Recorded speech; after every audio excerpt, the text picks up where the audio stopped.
intern. Good morning, good morning, good morning. I am so excited to see you today. We are getting ready. We are getting ready, intern. Oh no, the Sebastian striped rabbit too has died of old age. Aw. We might have to adopt out some of those little guys pretty soon because there are so many rabbits. They breed like rabbits, which is great considering they are so critically endangered and so super duper rare. It's amazing that our zoo manages to have one of the few breeding populations in the entire world. I don't know of any other zoos that really do at the moment, actually. But moving on from that, and our silly orangutans. Hi there, guys. We are going to dive into working on our Bengal tiger exhibit today. And look at this water. Let's jump in. Nothing here yet. Oh, so refreshing. I think our tigers are going to love it. I think our tigers are absolutely going to love it. So absolutely refreshing and perfect for putting in mangrove trees. And it's really fascinating because there's only one stronghold of wild tiger really left in the world, and that's actually in the Indian mangroves, which is really amazing. The reason that they are still there, tigers are still in those mangroves, or mangroves depending on your dialect and accent, is because it's really hard to get to them. Tigers have been so overhunted for their parts, for their furs, just to make sure that they don't like prey on your agricultural livestock like cattle for hamburgers and beef and everything. And they've been so tremendously overhunted everywhere else in the world, but the population inside of this mangrove in India is still about 500 to 700 strong depending on estimates, which is the largest wild population of tiger left in the world, thanks to how difficult it is to reach. It is immensely difficult to get into these mangroves because you can only go by boat. So, that said, we are going to have hopefully a very happy population that has a nice big lake for them to play in and swim in, but not a lot of the tributaries and streams and submerged swamps and water, constant water everywhere that would make up a mangrove. So these guys are going to have plenty of land as well because they're going to be nice and safe in our park. But I just think it's fascinating that the tigers pretty much only endure in some areas because it's so hard to get to them in the first place. If it was easier, then I bet their numbers would be quite low. Alright, so actually I think it would be kind of fun to do a bit of a mix. Maybe do some large tropical trees over here and then move into the mangrove trees over here. So we can make a nice varied variety of a thick forest. And the red panda has just given birth again. Yay! Yay, red panda! Yay! Oh, that's awesome. Let's see. So what are we going to stick back here? Small tree ferns? Palm trees? Windmill palm? What do we have over here? What are we using back here? Ah, yes, this lovely thing and some of these lovely things. So actually, yeah, I like it. I like it. Let's put you back here. Like a few of them at the back to kind of make that cover, that sense of like hidden cover. That's nice. Very, very nice indeed. They actually kind of look like mangrove trees on the trunk to me too. And then we've got these guys to help provide even more kind of bushes and just a sense of hidden seclusion.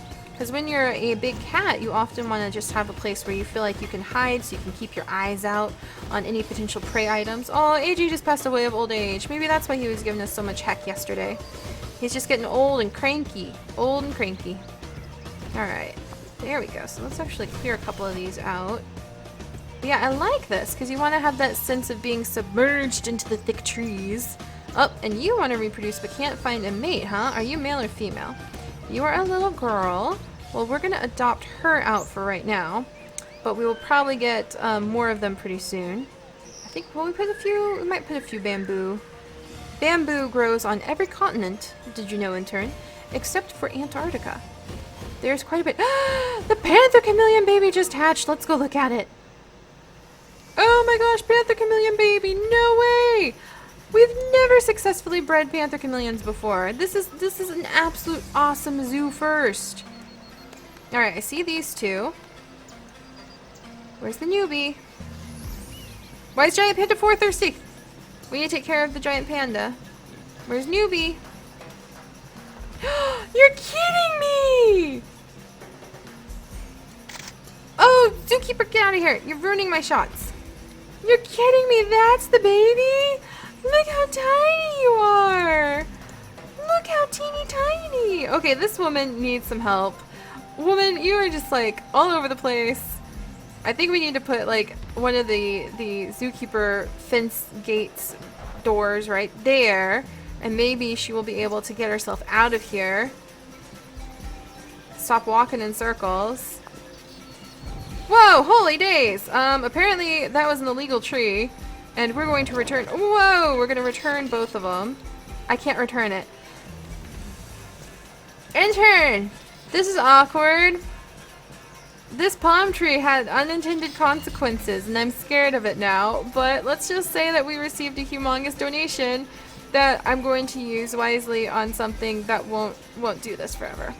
Get out of here, Lane. If you're waiting for a job, why can't you, like, yeah, get out of here. Go sit on a bench. Where are you? Where'd you go? Go sit on a bench, Lane. This woman, look at her. She's just going in circles, waiting for a job, waiting for a job.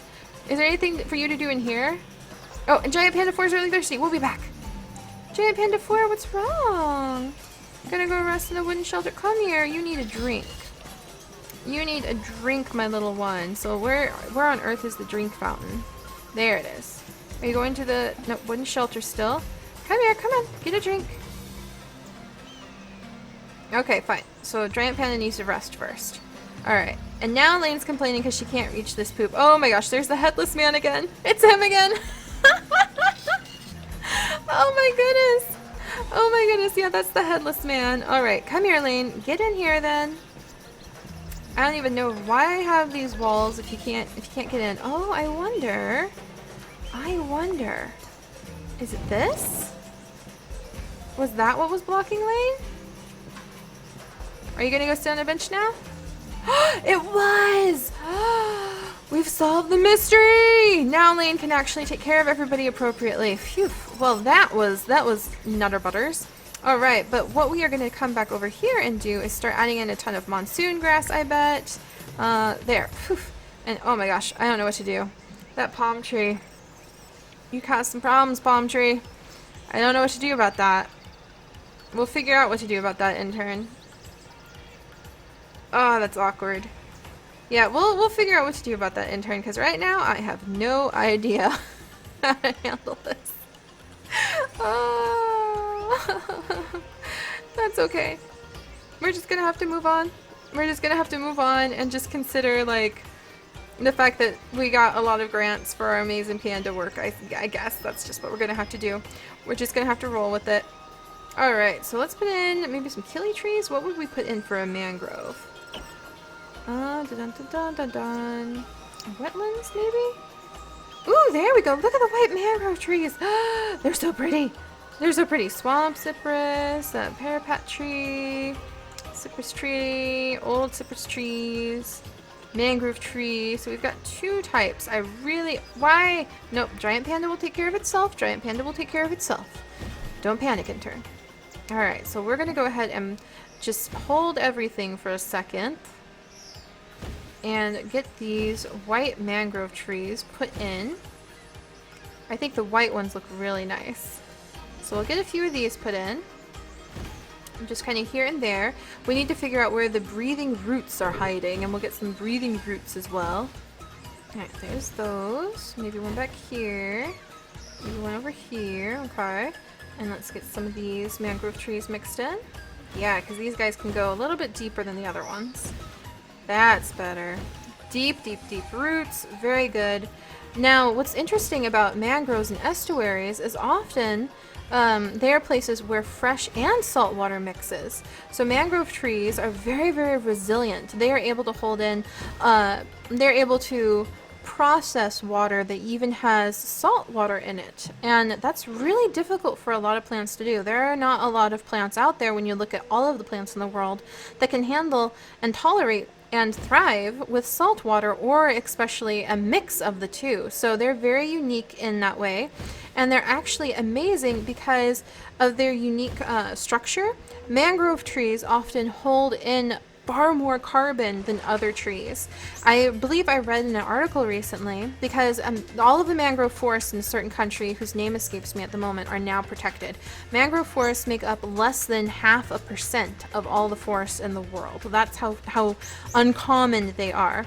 And yet they are often vital because they serve as a place for fish nurseries to be. So they're one of the most critical ecosystems when you're looking at coastal communities, because fish, even coastal fish or ocean fish, often will rely on these mangroves to provide shelter for their little fish fry. Fish fry, by the way, is a term for fish babies, just in case you didn't know, intern. So look at these roots, and you see how all of these roots are so interconnected, and there's webs going on as the roots kind of combine together. Those root systems make up the mangroves, and they provide shelter for the baby fish. And so a lot of fishermen who rely on big ocean fish have learned that it's vital to keep your mangrove, no matter how small it is, healthy. Any of those swamp areas, especially mangrove areas, you want to keep it very, very healthy. Don't develop it. Don't cut down the trees. Don't fill in the water, because that's where your healthy big ocean fish start, as little babies that hide in these complex networks of roots where there's lots of food, where they can escape from predators, and where they can grow big enough that they can then go out into the ocean and be strong enough to take on all of the challenges of being out in the big ocean. So you definitely want to take good care of your mangroves, and I am super excited that we're building one. Super duper excited about that. Let's see. I think we have enough trees, to be honest. Let's see what we can put down when it comes to maybe a few logs here and there, or really I kind of want to keep it looking pretty clean, to be honest. So some water hyacinthia. Oh, it's so pretty. Yeah, we'll get some water hyacinthia in the corners. I really hope our tigers like this area. I'm really hoping that they'll be super happy tigers. We'll add lots of water plants. Oh, beautiful water lilies. Okay, I'm gonna sneak a couple in turn. I can't help it, they're so pretty. And imagine how glorious it would be to see the tigers swimming next to those water lilies. Oh, it would just be beautiful. It would just be beautiful. And we've got these little grasses. And these are actually a pretty good little grass to use as transition in and out of the water too. So we'll kind of put this all over.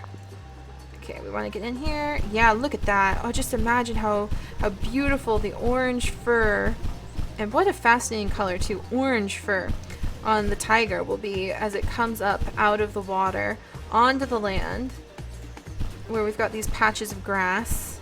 Good, good, good. Oh, I'm so excited. I'm so excited, intern. We want to get this right too, because we put a lot of delicate detail work into a whole bunch of the other exhibits in this particular zoo. So we want to do right by our tigers as well. Alright, good, good. So think about it. You know, intern, the cycle of fish life. And it's eggs. Fish lay eggs, usually very gel-capped eggs. You might have the rare exception of a live birth, or technically there's more than just live birth and laying eggs. There are creatures who will actually retain the eggs. They'll kind of lay an egg but retain it inside of their body and then hatch it. In fact, there's some species of amphibians, such as frogs, who will actually lay the eggs. The female will lay the egg and the male will fertilize the egg, and then, these are Australian frogs, mind you, the male will actually scoop the eggs up, or the tadpoles up when they hatch, and put them inside of pouches that he has inside of his body. So pouches usually on the side of his body, and he will protect his little tadpoles inside of his body in turn until they are toadlets, big enough to hop out and go off on their own way. Isn't that fascinating? Oh, the world is just so amazing. The world is just so amazing. So anytime you think, oh, wetlands, or oh, a mangrove swamp, that sounds really boring. That's not like a forest. That sounds super duper boring. Give it an opportunity to impress you, and it probably will. So don't turn it down. Don't turn it down, intern. All right. So what I want to put on the bottom over here is actually some Java moss, just to look kind of pretty, like a little bit of patches of Java moss along the bottom. Don't know if it'll thrive, but we're gonna give it a good go. Is it coastal? Is Java moss coastal, intern? Where the heck is Java moss? I think we've got Java moss over in raccoon, our island raccoon exhibit. So let's pop up here. Ah, Java moss. There we go. I love it. It just looks so cool. I would have just a tank of Java moss. I totally would. Alright, so we've got different colors just along the bottom. This place is looking amazing. Good. And we're just going to follow along the bottom. Other than a few prey items, we're going to keep the lake really clean and just let the tigers swim in it and have a nice area to enjoy swimming in. Alright, let's get some of these grasses over here. Yeah, wetlands and swamps actually are some of the most diverse eco-communities you're going to run into. So they're really awesome. Alright, and then you know what we probably need? At least a few bushes or something like that. Maybe coastal? Coastal bush? Is that what we're going to use? No, I don't think coastal. Tropical rainforest bush. I just want, ooh, like the goeth plant maybe. Not quite what I'm going for. Java fern isn't quite what I'm going for either. Land swords. That looks good. I just want to put some larger plants kind of scattered about in different parts of this area. There we go. Like some over here. Maybe some over here. They're huge. They're awesome. They look cool. This'll do it. This'll do it. Look at that. Look at that, intern. Wonderful. And maybe a little bit of monsoon grass back here. What should we put back here, intern? Large ferns. Sugarcane? You know what? Why not? Let's just, and then in this back corner, we'll just decorate with a little bit of sugarcane piles. And in fact, that's probably one of the things we could put over here is like a little sugarcane eating spot. So we'll just like have a little sugarcane pile over there. Maybe some more sugarcane growing wild up along this fence right here. And then you want to peek through and see if you can spot the tigers. There we go. I like it. I like it a lot, intern. So now we're going to get far, far, far away from where all that nonsense is going on. And now we'll let all that water splash without us being right there. Because sometimes when that water splashes, oh my gosh, are there ever problems. So again, let's clear these rocks out while we're down here. Jeez. Oh, why are you still really thirsty? Little panda. No, don't eat the bamboo. Get over here and get a drink. Come here. Come on. Get a drink.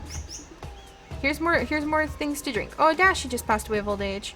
Are you getting a drink? Come on, sweetie. You're gonna get sick if you don't get something to drink soon. Come on. There. Coming over to drink the water from over here. Finally. Oh, thank goodness. And look at this. It's beautiful, intern. It is beautiful. I am so excited. Oh my gosh, it's just gorgeous. Holy moly. Let's get down here and look at this. Oh, this is perfect. This is just absolutely perfect. I love it. I love it. Alright, so let's see what we need to put in for our Bengal tigers. Absolutely beautiful tigers. Where are you? Where are you? Aww. And then we're going to go down to tiger. We might add a sun bear in soon if we have a sun bear. Alright, ooh, there's a clouded leopard. Clouded leopard is also on our list of things to add possibly to this area. And where, oh where? Let's see, platypus, seahorse, shark. There we go, Bengal tiger. Beautiful. Oh, so beautiful. And the raccoon is pregnant again! Huzzah! So let's go ahead and we'll put down like some fish along the edges of where we've got our little mangrove. Hopefully in some good diverse spots. Oh, I bet we're gonna have one very, very, very excited zookeeper who gets to work in here. So there we go. We've got some fish scattered around for our wonderful one to eat. And now we're going to put down, let's put down that scratching post. Maybe over here? Yeah, let's put down the scratching post over here. And let's put down the post and rope with toy. Oh my gosh, we really filled this place up, didn't we? Well, that's going to be good for them. Good for them. We'll put the post and rope with toy over here. Hopefully they'll use it. We did have spot for them to rest, but I think that little like heat spot right there should be good. They can take a swim, climb out, get up here, feel relaxed and comfortable.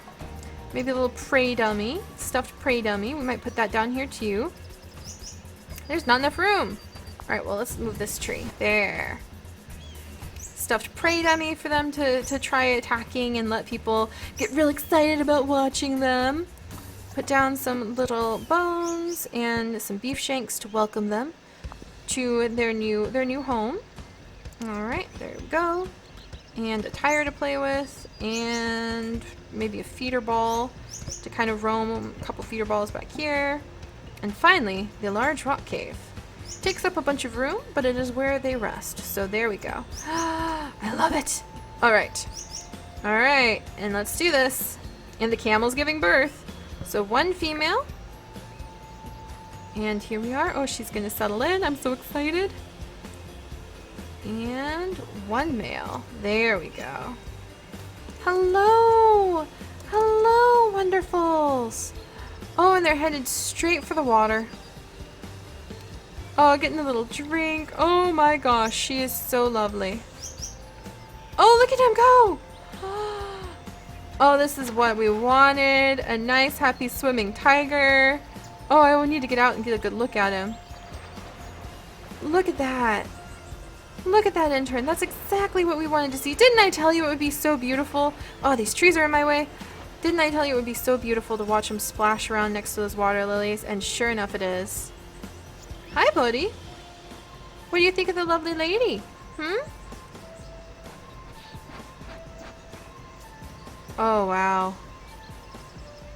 He's like, I smell beef shank. And she's marking her territory. Wonderful. Hopefully we'll have them mating and having amazing tiger cubs pretty soon. But this is a fantastic addition to the zoo, intern. I'm so excited. All right, and we'll have to come up with some great names for this handsome pair. Whew. Well, today was a good day's work, intern. I'm very proud of you. You did a wonderful job. I can't wait. Tomorrow we probably need to work on attracting people over to this area of the park. Oh my gosh, they're going in the water again. I want to see it. Oh, it's beautiful. Look at him. Look at him swim. Getting some exercise, just enjoying the water. Oh my gosh. You are so beautiful. I'm in love. I'm so in love. But alright, intern. So, we're going to go ahead and call this a day. Stretching, get all those kinks out. And then tomorrow we're going to be putting down lots of benches, a little area to eat. Maybe a restaurant. Maybe. I think, do we have a restaurant in here? We should probably put a restaurant in here. You know, we'll mess around, we'll move things around, try to make sure that people have plenty of room to sit down, rest, relax, go to the bathroom. We can stick a little bathroom over here. And we'll put down some binoculars so they can see the tigers nice up and close, and just generally take care of the zoo. So I'll see you bright and early in the morning, intern. Bye-bye.